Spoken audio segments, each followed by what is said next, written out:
शादी हम सब का फेवरेट टॉपिक। इसके ऊपर आज हम बात करने वाले हैं शादी करने से पहले आपको किन चीज़ों का ख्याल जो है वो रखने की बहुत ज़्यादा ज़रूरत है। अस्सलाम वालेकुम जी, मैं हूं डॉक्टर ताहिरा रुबाब। मैं एक माहिर नफ्सियात होने के साथ साथ रिलेशनशिप थेरेपिस्ट और सेक्स थेरेपिस्ट हूं। जैसे मैंने कहा कि शादी हम सब का ख्वाब है, हम सब की ख्वाहिश है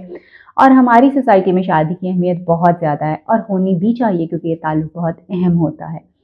मगर इसको सोच समझ के करना बड़ा ज़रूरी होता है। जिन चीज़ों का आपको ख़ास तौर पे शादी करने से पहले ख्याल रखना चाहिए, उनमें ख़ास तौर पे सबसे पहले इस चीज़ के बारे में ख्याल रखने की ज़रूरत है कि क्या आप शादी करने के लिए रेडी हैं?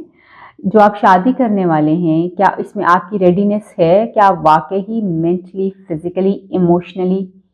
सोशली, सेक्सुअली और फाइनेंशियली रेडी हैं कि आप शादी का ताल्लुक जो है वो बना सकें? क्योंकि शादी जो है ये कोई मज़ाक नहीं है। ये कोई ऐसा रिलेशनशिप नहीं है कि जिसमें आप अपना पुट इन नहीं करेंगे, एफर्ट्स नहीं लगाएँगे तो ये चलता रहेगा, नहीं। ये एक पूरी रिस्पॉन्सिबिलिटी है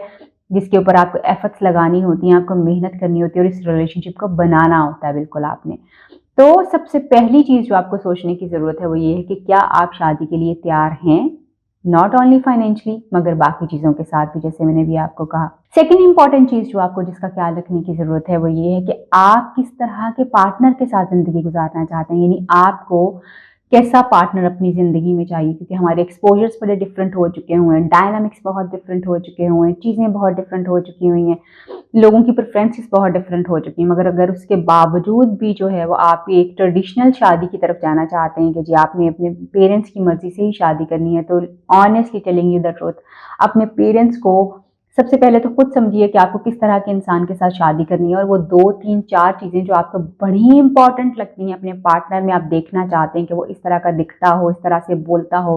उसके अंदर ये 2, 3, 4 कैरेक्टरिस्टिक्स जो हैं वो होनी चाहिए। वो कैरेक्टरिस्टिक्स आपको सबसे पहले पता होनी चाहिए और फिर जो है वो आप अपने फैमिली वालों को कम्युनिकेट करें कि आपने जो है स्पाउस ढूँढ रहे हैं, उनमें ये 3-4 खूबियाँ मस्ट होनी चाहिए। और अगर आप नहीं बता रहे तो ऑनेस्टली आप अपने साथ ये ज़्यादती करें, और अगर आप नहीं समझ पा रहे तब भी आप अपने साथ ज़्यादती करें क्योंकि आप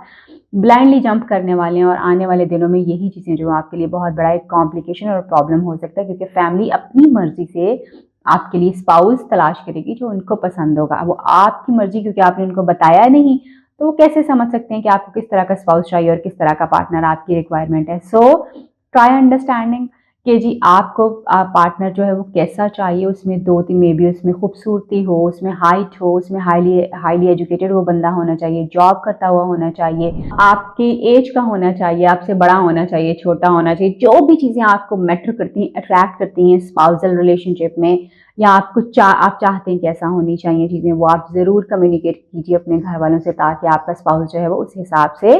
आप देखिए। तीसरी इंपॉर्टेंट चीज़ जो आपको सोचने की ज़रूरत है वो ये है कि आप ये सोचें कि आपने अपने स्पाउस के साथ रहना कैसे है, यानी किस तरह की ज़िंदगी जो है आप अपने स्पाउस के साथ गुजारना चाहते हैं, जिसमें ख़ास तौर पे कि आप जॉइंट फैमिली सिस्टम में रहना चाहते हैं, स्पाउस के साथ रहना चाहते हैं, इंडिविजुअली रहना चाहते हैं,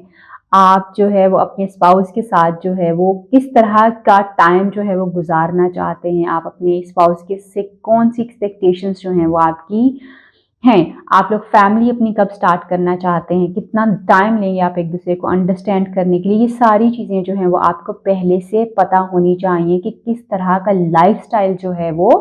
आप और आपका स्पाउस जो है वो गुजारेंगे। दिस इज़ रियली इम्पॉर्टेंट कि आपको समझ होनी चाहिए कि आप क्या करना चाह रहे हैं, किस सिस्टम में आप रहना चाह रहे हैं, किस तरह से रहना चाह रहे हैं, और आपके घर और आपके स्पाउस की जो